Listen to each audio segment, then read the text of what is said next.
Hello, it's Taylor Tourettes Swiff, and what a week in news this week, February 11, 2018. The Olympics are underway. Very exciting. The North and South Koreans are uniting for the Games, which shows a tremendous amount of goodwill at this time, even if Vice President Mike Pence, who is on site, has absolutely nothing to do with the peace. The great USA has a fantastic team of the world's best athletes ready to compete, although Fox News Executive Director John Moody has called the team darker, gayer, different. Racist! Homophobe! Right-wing scumbag! Fox has issued a statement claiming that Moody's views do not reflect their position. They're fixated on supporting child and women abusers. Anyway, true Americans all support our gladiators draped in red, white, and blue.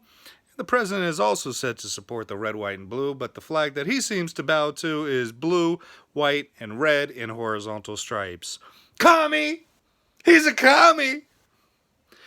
The government shut down for the second time in 2 weeks for a number of hours due to Senator Rand Paul of Kentucky's efforts to show the Congress's GOP their hypocrisy in spending.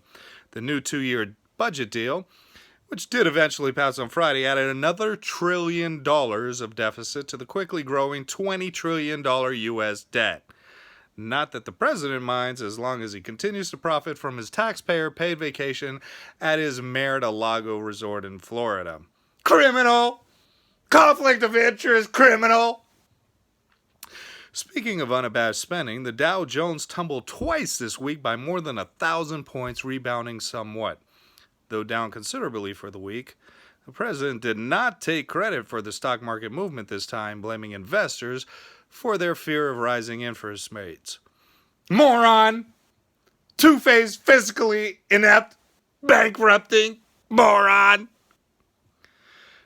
Two of the president's advisors, David Sorensen, a speechwriter, and Rob Porter, staff secretary, who has been handling top-secret information without a proper security clearance, both were alleged by their wives, with proof, to be wife-beaters. The president supported the two degenerate animals and shunned the women victims involved, staying true to his colors. White House Chief of Staff John Kelly, formerly an honorable general and father to a heroic son who gave his life fighting for freedom in Afghanistan, denies knowing anything about the facts presented to him months ago by the FBI and instructed aides to say he knew nothing until 40 minutes before the firing of Porter. Liars! Misogynistic shaving cream liars! White men's lives matter! Only. Also released this week, the president just couldn't bother to actually read daily intelligence briefings provided to him.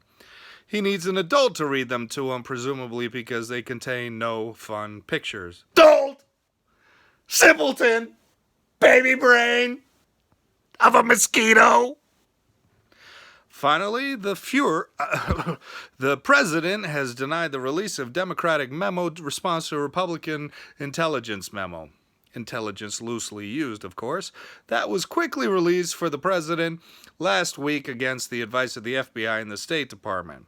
The debunked Nunes memo, which proved the State Department was well served by surveilling Carter Page under renewal of a FISA warrant for the former Trump team advisor due to his self-admitted close ties with the Kremlin, did nothing but alarm Americans, and the Trump associates have been, in fact, in close contact with Russia, and the president is looking for an excuse to fire Deputy Attorney General Rod Rosenstein.